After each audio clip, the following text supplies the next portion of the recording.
Welcome to Subclass Series, a playlist of videos where I plan to break down each and every subclass one by one down to the fundamentals, going over all of the verbs, buffs, synergies, as well as some niche features for each subclass that you might not even know about.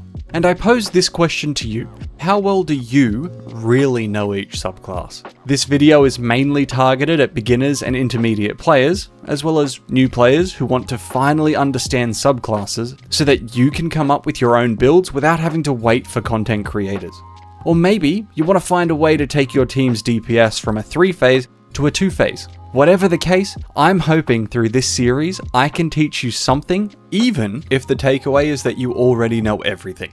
And with that said, please correct me in the comments. I'm human, I make mistakes, but if I have, I want to be corrected. I could have missed something, tested something wrong, or I might have simply just misunderstood a mechanic. Please keep me accountable and let me know. I read every single one of the comments on my videos, good or bad. Now let's get into it. This time we're diving into Solar, and I'm just going to say this right now, there might be a little bit of bias in this one, because I absolutely love Solar. Even back in D1, I always ran self-res for stupid solo challenges, so Solar by default just has a special place in my heart. Fast forward to the release day of Solar 3.0 in modern Destiny, and it's gotten even crazier. When Solar 3.0 was released back in Season of the Haunted, players, and more specifically hunters, were basically unkillable in the Crucible thanks to how strong Restoration x2 was. And it didn't take long for it to be nerfed in PvP, and even inside of PvE, with how much healing players received. It was so strong, you were almost like a walking well of radiance. And that's without even talking about ignition damage scaling with melee damage. Nowadays Solar is much more tame, especially after receiving quite a few targeted nerfs, but it's still a really strong powerhouse for endgame content. And that leads me to my trivia question for this video. Which classes have access to Restoration x2? Just think about it. Solar has a primary focus on support, with healing and damage boosting for yourself and your team. And to achieve this, Solar utilizes 5 subclass verbs along with 1 elemental pickup. For buffs, we have Cure, Radiant, and Restoration, while for debuffs, we have Scorch and Ignition. The elemental pickup is called Firesprite, but I'll explain these in a little more detail later. Now I'm going to start this video with the debuffs, Scorch and Ignition. These two debuffs are very tightly coupled together because you can't trigger an ignition without scorching a target, but they are two very distinct verbs. So let me start with Scorch. When you scorch a target, it refers to applying a certain number of scorch stacks to a specific enemy. There are a ton of ways to apply scorch stacks, but every single option in the game applies a different amount. Looking at just the grenades as an example, fusion grenades apply 40 scorch at base, while incendiary grenades apply 60 scorch. If you found a way to throw both of these grenades back to back hitting the same target, you would apply 100 scorch, which is the maximum number any target can have. And this is because once a target reaches 100 scorch stacks, it triggers an ignition causing a solar explosion and then resets all of the scorch stacks. Now Scorch has quite a few interesting properties, which is what makes it so strong and diverse. For starters, Scorch is actually considered a source of damage over time. The damage is minimal, but you can use it to delay healing and shield regen in PvP, or to keep certain weapon effects applied in PvE. And this is actually related to the second hidden property of Scorch. Unlike other subclass verbs, Scorch remembers the damage type and the weapon that started the Scorch stacks. So for example, if you have an Overload SMG that applies Scorch, then that Scorch damage over time counts as SMG damage, and will apply Overload if it spreads to an Overload champion. If the Scorch is started by a grenade, then the Scorch damage and then the ignition are scaled by your grenade stat and grenade damage boosts. Even if you reach 100 Scorch with a different type of weapon or ability, whatever starts the chain gets the credit. This is probably the most interesting effect of Scorch, because it can lead to some insane damage numbers thanks to the possible damage boosters for grenades and melees. But that's actually kind of a lie. See, because this effect was so busted in a lot of endgame content, Bungie actually nerfed this interaction at the start of Edge of Fate, so that melee buffs don't increase the damage. But weapon buffs and grenade buffs still work, so it was only half a lie. Now I've mentioned it already, but I just want to specifically talk about ignitions, because they're really simple. They deal a big chunk of damage once a target reaches 100 Scorch, and if an unstoppable takes any damage from an ignition, then they will get stunned. Super simple, super easy. Most of the effects come from Scorch. Now, there are a lot of ways to apply Scorch in Destiny, and I mean a lot of ways. Every single grenade except the healing grenade applies Scorch. Most of the melee abilities across the board, across each class, also apply Scorch. And then about half the supers available apply some sort of Scorch. The most important information though is how much. There's way too many options in the game to put into this video, but I will leave a link in the description to the Destiny Data Compendium if you want to find out exactly how much Scorch something applies, or I guess you could go to the shooting range and just test it yourself. Now, the only other thing that I wanted to mention about Scorch is how the fragment Ember of Ashes works. The fragment effectively boosts the Scorch that everything applies by 50%. So for example, it takes fusion grenades, which apply 40 Scorch, and it now applies 40 plus 20 for a total of 60 Scorch. So in builds where you want to trigger ignitions, this is usually a fantastic fragment to run. Alrighty, now we've covered all of the solar subclass debuffs, so it's time to move on to the buffs.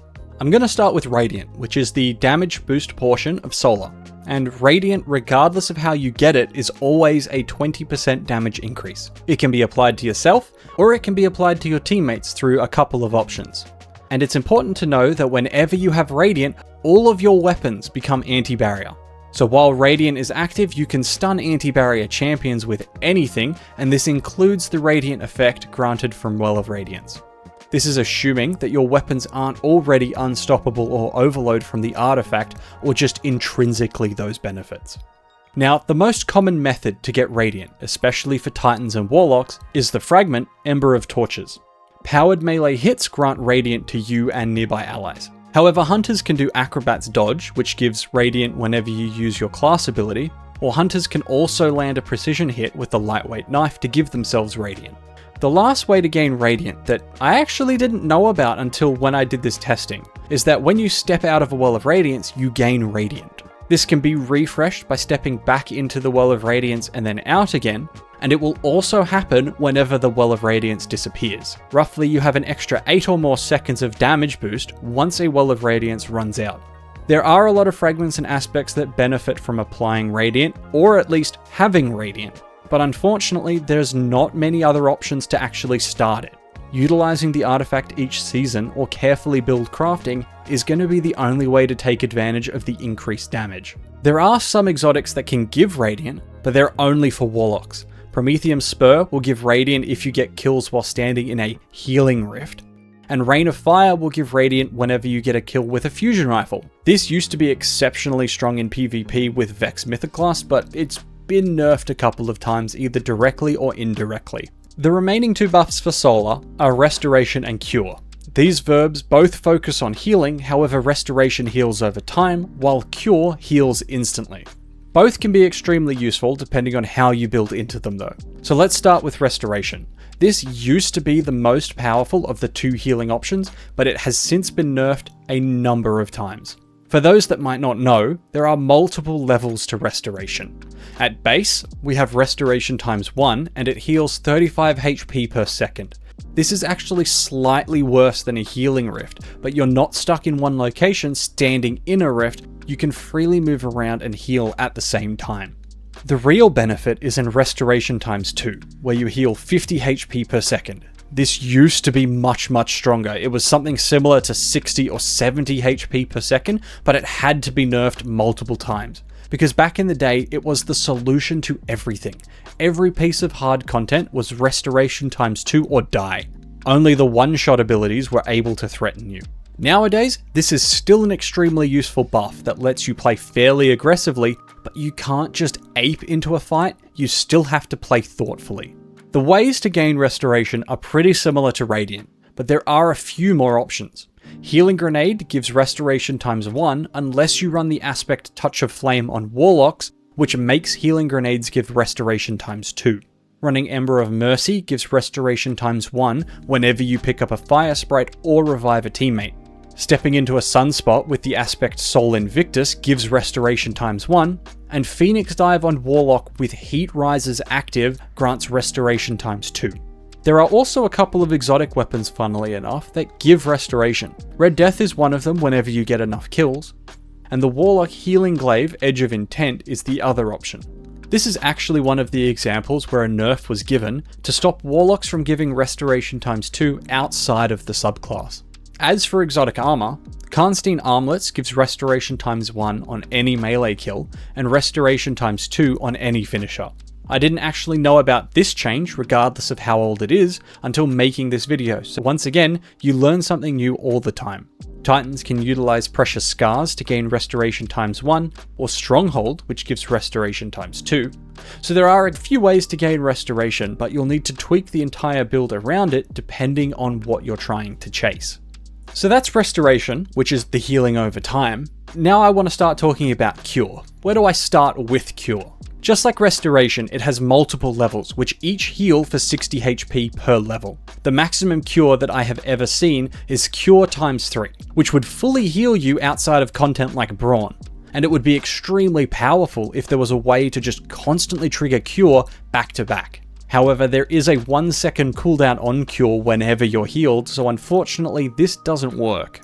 Cure isn't complicated though, it's just straight healing. It's just like the boot mod Recuperation, except because it's a subclass verb, it can synergize with all of the solar fragments. One of the fragments that you can synergize with is Ember of Benevolence. Applying Cure to teammates gives 300% regen on all abilities. Another fragment is Ember of... well, that's it. Ember of Benevolence is the only one. There aren't any fragments that benefit from getting or giving Cure. So I guess there's not a whole lot of synergy there, huh?